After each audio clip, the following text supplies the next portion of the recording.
Selamat pagi, salam sejahtera bagi kita semua. Ini adalah salam kritik anak bangsa. Sebagaimana disebut, setiap warga negara Indonesia mempunyai hak berbicara dan berpendapat. Itu dilindungi oleh undang-undang. Di sini kita mencoba salam kritik buat pemerintah. Sekarang dirasakan oleh banyak orang, terutama masyarakat yang kelas ekonomi bawah, bahwa dalam status keadaan ekonomi yang dirasakan saat ini makin sulit, sangat sulitnya lapangan pekerjaan dengan bermacam peraturan, dengan umur yang terbatas, ijazah segala macam. Ini membuat kesulitan terhadap masyarakat. Mestinya di dalam satu pekerjaan yang dituntut adalah kemampuan, keahlian. Cuma di era kita, di negeri kita yang dituntut ijazah. Ijazah boleh juga dikedepankan, tentunya sesuai dengan fungsi pekerjaan. Ketika mereka kerja di kantor pemerintah yang menyangkut dengan administrasi, tentu diperlukan memang ijazah.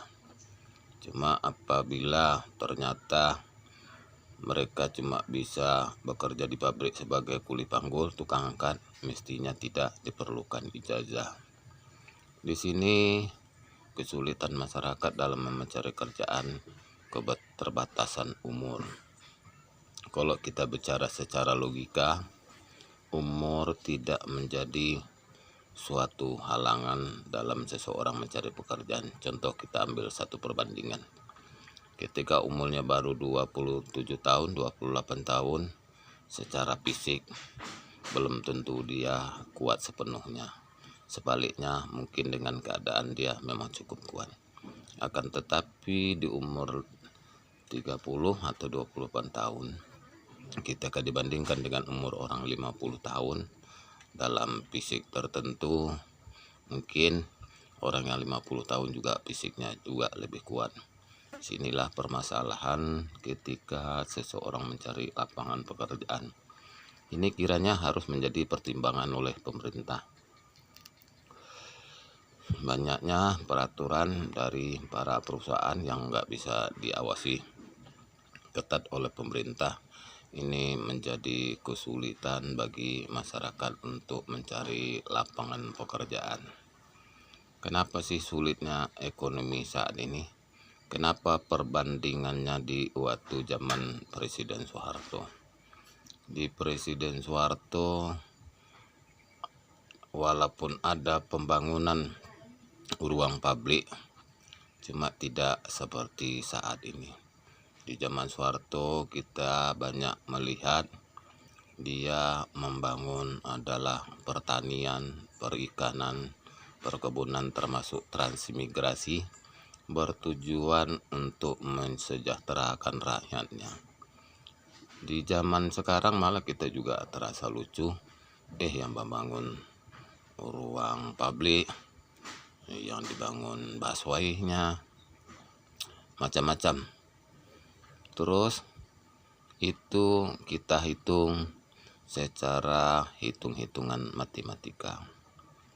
Orang bijak itu bukan membangun ruang publik lebih terdahulu dengan modal yang cukup besar. Keuntungannya di mana? Di ruang publik.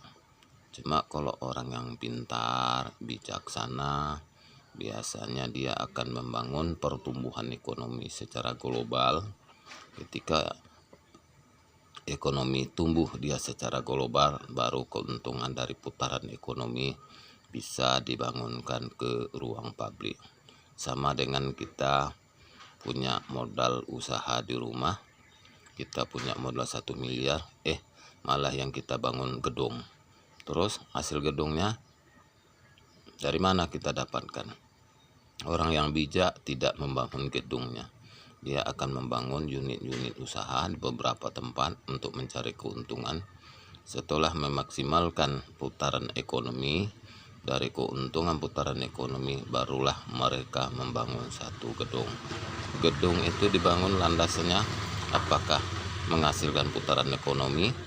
Kalau tidak menghasilkan putaran ekonomi, bahkan orang yang bijak akan membangun seperti rumah sewa, rumah petak, supaya ketika gedungnya dibangun dengan rumah pesta, rumah susun, dia akan menghasilkan income kembali. Inilah yang kita lihat keadaan kita saat ini, kurang hati-hatinya dalam menerapkan satu kebijakan yang menjadi korbannya selalu masyarakat. Masyarakat sekarang juga sudah tidak bodoh lagi, jadi sering diberikan iming-iming ketika sudah menjabat, maka lupa dengan janji-janji itu sudah kita rasakan bertahun-tahun. Jadi masyarakat sekarang juga sudah paham, sudah bijak mengamati apapun kebijakan tidak berlandaskan kemakmuran, pertumbuhan ekonomi masyarakat, kesejahteraan masyarakat, kepercayaan sudah mulai menipis. Ini menurut sudut pandang saya sebagai pribadi, sebagai juga masyarakat awam. Boleh kita uji legal standingnya, boleh kita data yang akurat, bertanya langsung kepada masyarakatnya. Ini ekonomi sangat dirasakan sulit oleh semua orang. Hanya demikian sebagai masukan, saran dan kritik saya buat pemerintah. Kenapa saya melakukan hal ini? Sebagaimana amanah Undang-Undang Dasar 1945, saya mempunyai hak berbicara dan menyampaikan pendapat sebagai hak warga negara saya.